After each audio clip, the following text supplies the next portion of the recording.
Secretary to the Government of the Federation and Chair of the Presidential Task Force on COVID-19, Honorable Ministers, National Coordinator, Permanent Secretaries, Directors, DG, ladies and gentlemen.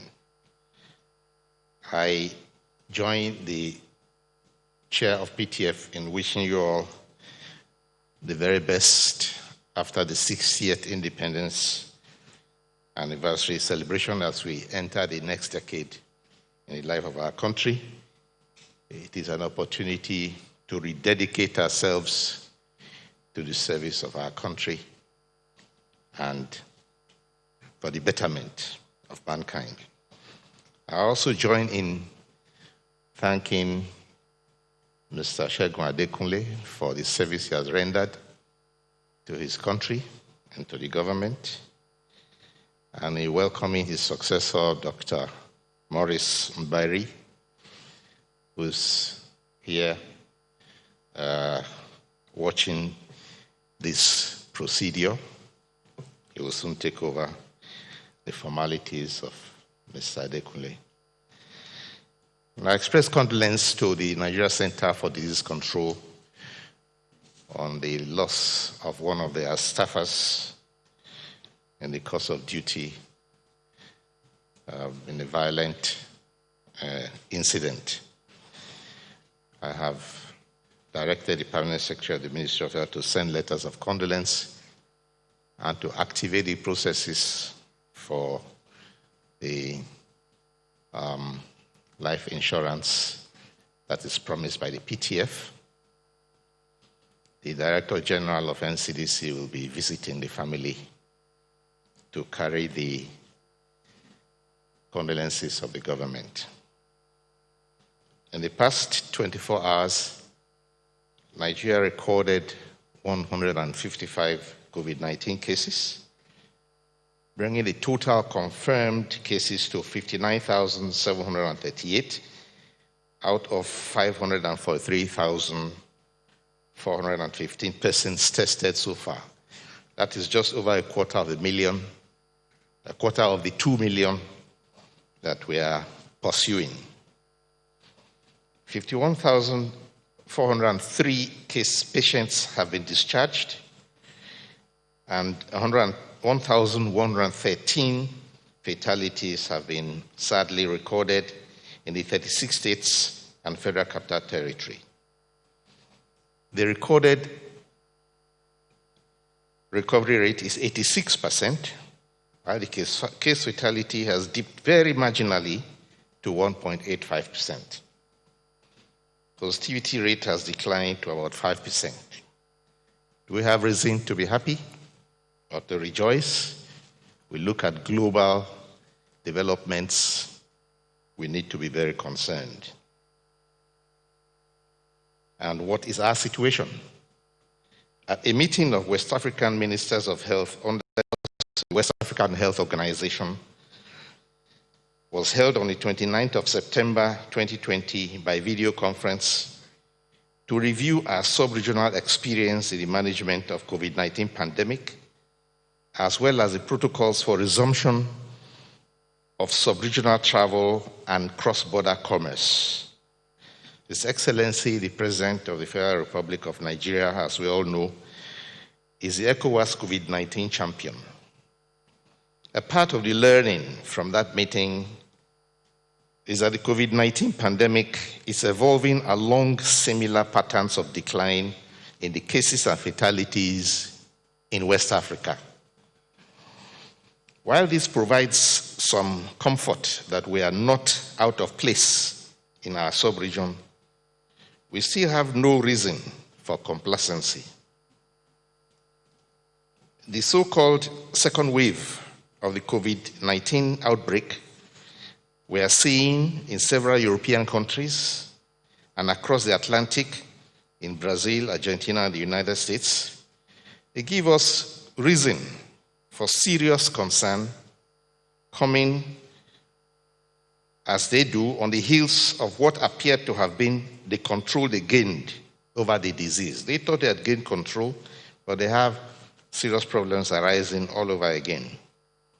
As schools and economies reopen and international flights increase, we are concerned that there may be a surge in the number of positive cases that can happen here if we do not take steps and respond properly with our strategy of trace, test, isolate, and treat. Some of the countries affected have been compelled to reintroduce stricter social restrictions like closure of restaurants and bars, prohibition of gatherings of more than 6 persons, compulsory wearing of masks outdoors, which was announced by Italy this morning, targeted lockdowns, etc., as has been announced by Brussels, all in order to address the sharp increase in COVID cases in their countries. A few countries who have strong health system are in fact also showing signs of stress, and they're having to transfer patients from one hospital to the other where there is overcapacity or undercapacity. And we are particularly worried about this huge increase in COVID cases in certain countries with which we know that we have high volume of human traffic. The Federal Ministry of Health therefore wishes to advise Nigerians against non-essential travel to high-burden countries, especially those Nigerians who have comorbidities that are well known and who are at higher risk, the non-communicable diseases. The risks that the movement of travelers create can only be countered by improved surveillance programs. I wish to especially solicit that all travelers, especially arriving passengers, please cooperate with border authorities to protect our country, our people, and our health system from stress. We are obliged to reduce the risk of COVID importation to Nigeria to a minimum, especially since many people who arrive may still be without any symptoms. As of September 22nd, out of 1,473 persons of interest who were tested in the Federal Capital Territory since opening international travel, 22 were found to be positive for COVID-19. Our testing and tracing capabilities have improved a lot, such that every state of the Federation has at least one laboratory. That has increased our daily testing capacity to over 3,500 per day. And we are, however, still testing well below that capacity because laboratories are receiving fewer samples than they could handle, leaving some of our development partners to start doubting our reports. I therefore request state governments to improve on sample collection and capacity utilization. All persons with COVID evocative symptoms or who may have come in contact with a confirmed COVID case or who may have recently arrived from abroad, particularly from a high-burden country, are eligible to submit themselves for testing.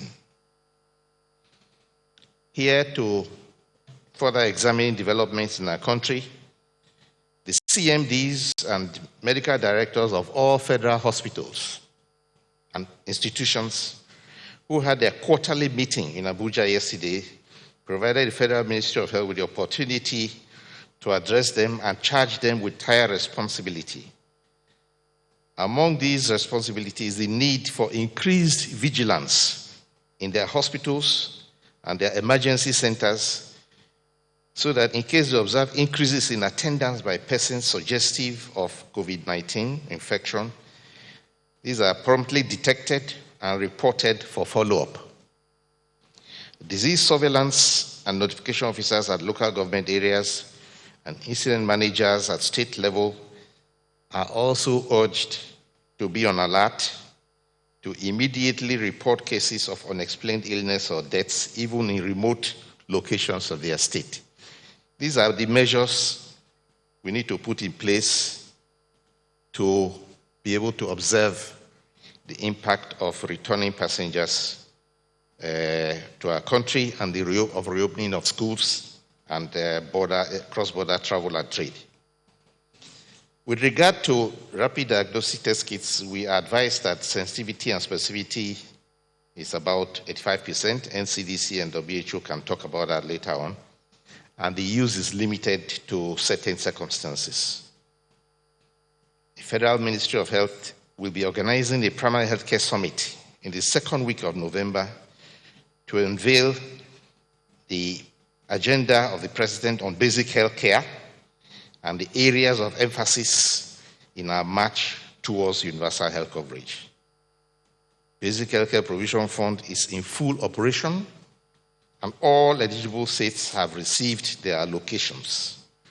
We particularly appreciate the allocation to the Ministry of Health in this year's budget, which will allow us to spend sensibly and towards achieving goals of universal health coverage. The Basic Healthcare Provision Fund, the new manual of 2020, will be formally presented during the day when the Health Summit is holding. Thank you all for your attention.